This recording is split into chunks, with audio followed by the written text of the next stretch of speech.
Welcome to Next Gen Manufacturing. Today, we're talking about building the factories of the future. You know, the complex, automated, mind-bendingly cool facilities that are going to define the next generation. But here's the secret. It's not just about the robots. It's really about mastering the art of high-stakes purchasing. Get that wrong and your whole vision just crumbles. But if you get it right, well, you build the future. So let's dive into the blueprint for success. Okay, first things first, we've got to wrap our heads around a core idea. Not all purchasing is created equal. I mean, not even close. As you can see here, we're dealing with two totally different worlds. On one side, you have production purchasing. Think of this like your standard bulk order. You need 10,000 identical screws for an assembly line. The goals are simple, right? Get the lowest cost you can and manage your inventory. The risk is pretty low. But then, you look at the other side, engineering purchasing. This is a whole different beast. You're not buying screws anymore. You're commissioning a one-of-a-kind, custom-built robotic system. Your focus shifts completely to performance and making sure it integrates perfectly. And the risk? It's huge. And believe me, these really are two separate worlds. If you're building a next-gen facility, mastering the high-stakes game of engineering purchasing is everything. This is where billion-dollar projects are made or where they're broken, long before a single machine ever gets switched on. So what are we really talking about here? Well, our source defines it like this. It's the job of acquiring unique, non-repetitive equipment for one specific project. Now, if you look closely at that definition, you can see the challenges hiding in plain sight. We're talking about long manufacturing times, really deep technical studies, and installations so complex it's like conducting an orchestra of different specialists who all have to play in perfect harmony.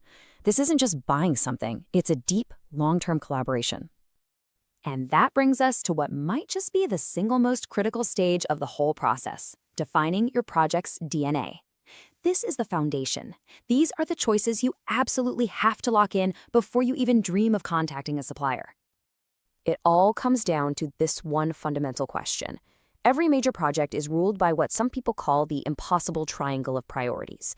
Are you driven by price, quality, or speed? So let me ask you, which one of those is your absolute, no compromise, non-negotiable priority? And the source material is brutally honest about this. You, the client, have to pick one main driver from the very beginning. If your budget is absolutely fixed, then you have to be okay with the fact that quality might take a hit. If a hard deadline is your number one thing, you better be ready for some potential cost overruns. And if what you demand is perfect, top-tier quality, well, you have to accept that it's probably going to take longer and cost more. The key takeaway here is that this one decision sets the rules for the whole game, and trying to change it halfway through is a recipe for disaster. So once you know your priority, you write the rulebook. It's called the Conditions of Purchase. Now, don't think of this as some stuffy legal document. The source frames this as a really powerful, positive tool. Its job is to create a clear, predictable, and fair playing field where every single potential partner knows exactly how the game is going to be played from day one. All right, with those rules in place, it's time to find your partners. And I want you to pay close attention to the wording here. A methodical search for competence. This is not, and I'll say it again, not a race to the bottom to find the cheapest offer. So how do we find these competent partners? Let's walk through the process. A smart, reliable process is methodical and fair. Step 1, you review every offer just to make sure it's complete. Step 2, and this is so important, you clarify anything that's vague. You actually talk to the suppliers and ask questions. Step 3, now you can compare the offers side by side, weighing both the technical solution and the cost. And only then, at the very end of all that, do you recommend the supplier who truly offers the best overall value. And this slide right here, this highlights the single biggest trap in this whole process. The source gives a really stark warning, saying that just choosing the lowest bidder has proven over and over to be an inexhaustible source of claims. In other words, that focus on the bottom line almost always leads to arguments, delays, and ironically, way higher costs in the long run. Okay, so you've selected the right partner. Now it's time to make it official. This is the handshake in writing. And the goal here is to create a contract that's a blueprint for working together, not a weapon you can use against each other down the road. The source points to two very different paths, and you can see them here. The risky path is to just dash off a quick letter of intent. It feels fast, but it's often vague and just kicks the can down the road, leaving all these gaps for arguments later. The smart path? You take the time to build a detailed, custom-drafted contract. It forces everyone to resolve the key issues up front and creates a single source of truth that you can both rely on. Ultimately, the whole philosophy should be this. As the source puts it so perfectly, a good contract is a balanced contract where each party finds what it hoped to obtain. It's about creating a true win-win that gets everyone aligned on the same goal, a successful project. So the contract is signed, everyone's feeling good, but let's be crystal clear. The work is just getting started. Now we have to turn all that paper into a physical reality, and that takes active, smart oversight through every single step of the execution.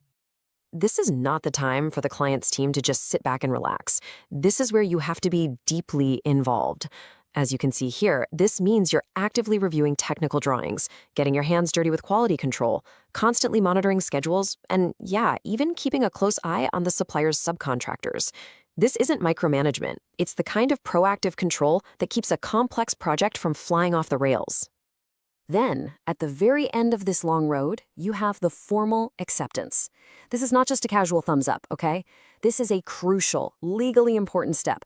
It's the moment that definitively confirms the supplier has delivered on every single promise, it closes out the main contract, and, this is a big one, it officially starts the clock on the warranty period.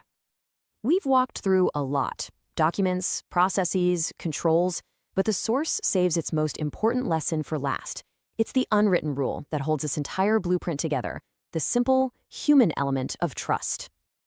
You know, this quote from the text just says it all, doesn't it? After all those pages of detailed processes, the author concludes that real success is more surely guaranteed by the trust you build through long relationships than by any recipe or procedure you could ever write down.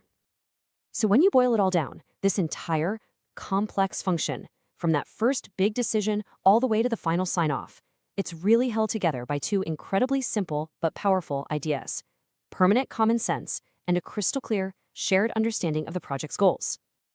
And that leaves us with one final question to think about.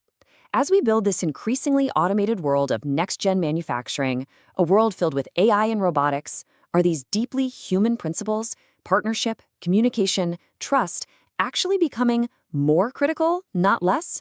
It's something to think about.